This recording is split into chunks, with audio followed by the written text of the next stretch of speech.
Assalamualaikum teman-teman semuanya. Bagaimana kabarnya kalian? Semoga kalian tetap dalam keadaan sehat dan dimudahkan semua segala urusannya ya. Oke, langsung to the point aja. Pada video ini saya ingin memberi masukan kepada Grab sih. Jadi hargai jam kerja driver. Kenapa saya bilang seperti itu? Seharusnya ada pembedaan antara jam kerja antara akun-akun yang bener-bener kerja dan cuman absen aja, itu seharusnya dibedakan. Jadi akun-akun yang bener-bener menggantungkan hidupnya dengan Grab, yang bener-bener full time, itu seharusnya dikasih rewardnya yaitu gacor gitu. Jadi agar driver itu bener-bener dihargai itu loh jam terbangnya gitu. Kalau menurut saya seperti itu ya. Karena banyak driver-driver di sana yang bener-bener karena punya tanggungan, punya kebutuhan banyak, sehingga dia sampai bener-bener waktunya habis di jalan guys. Dari malam, dari petang sampai petang lagi itu di jalan. Saya sih simpati gitu. Kemudian saya mengungkapkan ini gitu loh. Tetapi itu sudut pandang saya ya. Dan terlepas dari itu semua sebenarnya antara adanya perbedaan sistem pembagian orderan Grab dan Gojek ini, kalau saya lihat malah seperti apa ya. Jadi kalau kita lihat di lapangan, driver itu bisa dibilang ada, secara garis besar ada dua tipe. Yang pertama, driver yang suka dengan tantangan. Yang suka dengan tantangan tuh biasanya suka jalan Gojek ya. Jadi dengan dia bersusah-susah dulu, dia dengan terapi dulu, jungkir balik dan lain sebagainya, kemudian dia di akhirnya pada suatu saat bisa merasakan kegacoran gitu, meskipun kemudian nanti gacornya juga balik anyep lagi. Tapi kemudian kalau ada beberapa driver yang pengennya itu instan, jadi sekali narik itu langsung bisa dapat banyak, itu kebanyakan jalan Grab dan Shopee sih ya. Jadi seakan dua aplikator itu punya fungsi untuk memfasilitasi tipe-tipe driver gitu. Jadi ngomong-ngomong tentang Grab, kalian bisa lihat riwayat saya kemarin ya. Jadi kemudian yang bisa 20, 23, 25, 26, paling tinggi 26 sih ya. Turun lagi 19, 18, 17. Pada akhirnya saya kok kayak gini ya gitu. Ya, saya sebenarnya sudah menyadari dari awal bahwa Grab itu bakal seperti itu. Jadi tidak bisa kemudian misalnya kita berharap bisa 25 terus, karena saya pribadi kan berharap bisa tembus 200 setiap hari gitu. Tetapi di sisi lain saya juga sadar bahwa Grab itu nggak bisa seperti itu gitu ya. Bisa pun nggak bisa. Meskipun itu kemudian saya pernah pada zaman dulu, ceritanya saya paksain tuh jam 6 pagi, kemudian off-nya jam 12 malam. Itu saya pernah mengalami zaman dulu. Karena saya tuh pengen, ya penasaran aja apakah Grab itu mau nggak sih ngasih saya orderan gitu. Mau nggak sih kemudian ngasih saya stabil dengan pendapatan 200 gitu ya. Ternyata susah guys. Sampai zaman dulu saya tuh sampai sakit tipes 2 minggu gara-gara jalan Grab itu guys. Karena saya juga suka nunda makan, kepikiran pengen target dan lain sebagainya. Tapi sekarang lebih santai lah ya, alhamdulillah, nggak sakit lagi. Jadi kalau teman-teman kemarin komen juga ada yang, iya bang, emang di Grab itu ada sistem rolling. Jadi kalau punya saya gacor, besoknya bisa saya yang anyap, teman kita yang gacor dan lain sebagainya. Atau mungkin ada yang bilang bahwa di sini ada sistem batasan pendapatan. Saya sih sepakat juga bahwa ketika minggu kemarin gacor, bisa jadi minggu sekarang agak turun lah ya. Atau mungkin besoknya bisa naik, turun lagi, atau enggak bahkan turun naik kayak gitu. Jadi maksimal sih kalau saya lihat itu, kalau kerja 12 jam atau 13 jam itu kalau di daerah sini ya, itu satu minggunya 1.300.000-an lah, segitu sih. Kalau bisa, enggak, saya belum pernah Jujur saya belum pernah mencapai 1.600.000, 1.700.000 belum pernah. Serius nggak pernah. Ini wilayah sini ya, karena setiap daerah punya zona berbeda-beda tarifnya ya. Jadi tarif dasar yang berbeda-beda, kemudian per KM-nya berbeda-beda kayak gitu ya. Dan itu yang saya alami. Kayak gitu ya jalan Grab ya. Apalagi nih, selain di luar batasan pendapatan, mungkin hal yang kedua yaitu tentang saldo ya. Ya mau nggak mau saya bicara ini lagi sih. Mungkin teman-teman bosen ya.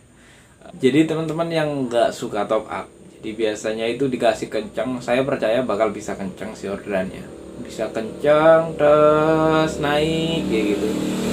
Mungkin bisa berjalan 1 minggu 2 minggu sih, kayak seakan dikasih apa ya, dimanja gitu. Tanpa top up saya bisa gacor gitu. Tapi kemudian hal itu jika diterus-teruskan sampai berbulan-bulan, atau mungkin saya jam 4 minggu lah, coba aja 4 minggu, ada di mana posisi akun itu bener-bener nggak dikasih orderan. Kalian coba sendiri lah. Jadi tiba-tiba cuman dikasih antara 2 sampai 5 orderan doang dalam sehari. Padahal kemarinnya kenceng gitu ya. Biasanya teman-teman kayak gitu ada yang menyalahkan, aduh ini lagi sepi orderannya. Ya bisa jadi, tapi kalian harus tahu ternyata di sana ada yang lebih gacor, yang tetap gacor. Maksud saya seperti itu. Kalau saran dari saya bagi teman-teman yang masih kekeh tidak mau top up, jadi ketika akun kalian itu sudah nggak mau bagus, jadi makin menyusut. Saran saya sih satu ya, libur ya maksimal 1 hari lah, 1 hari 2 hari, 1 hari nggak apa-apa, nanti bakal naik lagi gitu. Unik sih memang Grab itu, kalau habis libur itu malah kayak dikangenin gitu. Duh aku kangen kamu nih, saya kasih orderan banyak gitu. Kemudian yang ketiga kayaknya faktor akun yang susah dapat orderan di Grab itu ya karena jarang libur ya. Kembali lagi ya sama sih kayak yang saya bahas sebelumnya. Ya solusinya memang libur sih, karena memang setelah libur itu kadang ya dikangenin, dikasih gacor gitu sama Grabnya gitu ya. Nggak tahu kenapa sistemnya seperti itu, nggak tahu.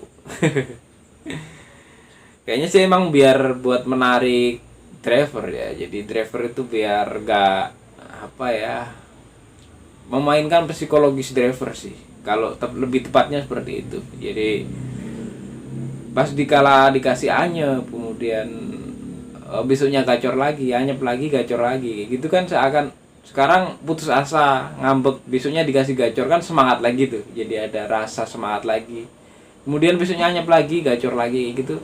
Jadi apa ya,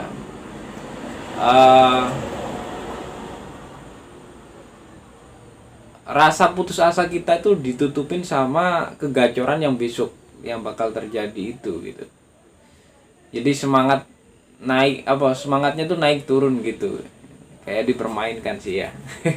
Jadi bisa disimpulkan 1 2 3 4 yang terakhir yaitu karena pendapatan kita yang sudah banyak. Seperti yang saya ceritakan, saya kerja di Grab antara 12 sampai 13 jam itu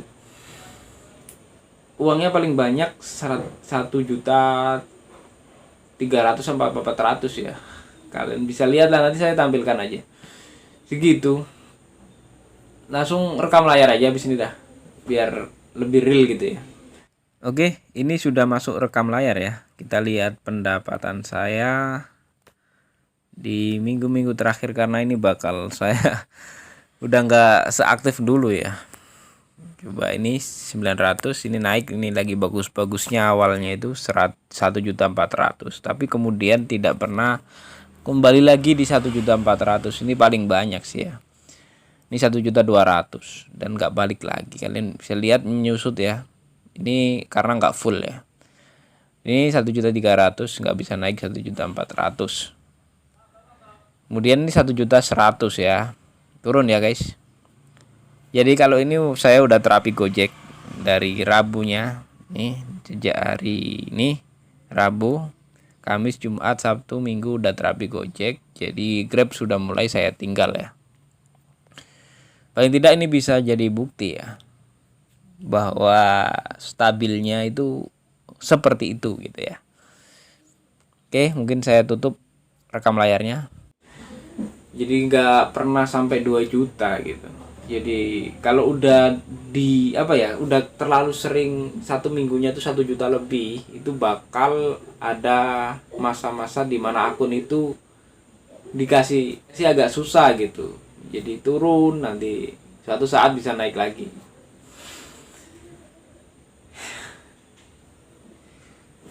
Ya memang seperti itu. Bagaimana pendapat kalian? Kalian tulis aja di kolom komentar ya. Saya butuh masukan dari kalian sih. Banyak teman-teman yang kritis-kritis itu saya baca-baca itu, kayak saya baca itu bener ya. Ini anak bener gitu. Bener sih ya. Jadi teman-teman Grab itu sebenarnya banyak yang cerdas-cerdas ya di jalan, pinter-pinter bisa menganalisa kejadian yang ada di jalan kayak gitu. Mungkin cukup sekian ya konten kali ini ya. Terima kasih sudah menonton sampai akhir. Semoga saya doakan semoga kalian lancar ya, terutama yang Grab ya, kalian tetap semangat. Jangan loyo ya, meskipun di sisi lain kita semangat, kita harus tahu bahwa Grab itu sistemnya seperti itu. Jadi ketika kita semangat pun, ketika kita tidak bisa menarget sesuai pendapatan kita itu sadar bahwa memang sistemnya seperti itu. Jadi kita nggak kecewa banget gitu. Jadi kita nggak sakit hati, kita lebih legowo menerima semua yang ada gitu sih ya. Mungkin cukup sekian konten ini. Semoga bermanfaat buat kalian. Salam satu aspal.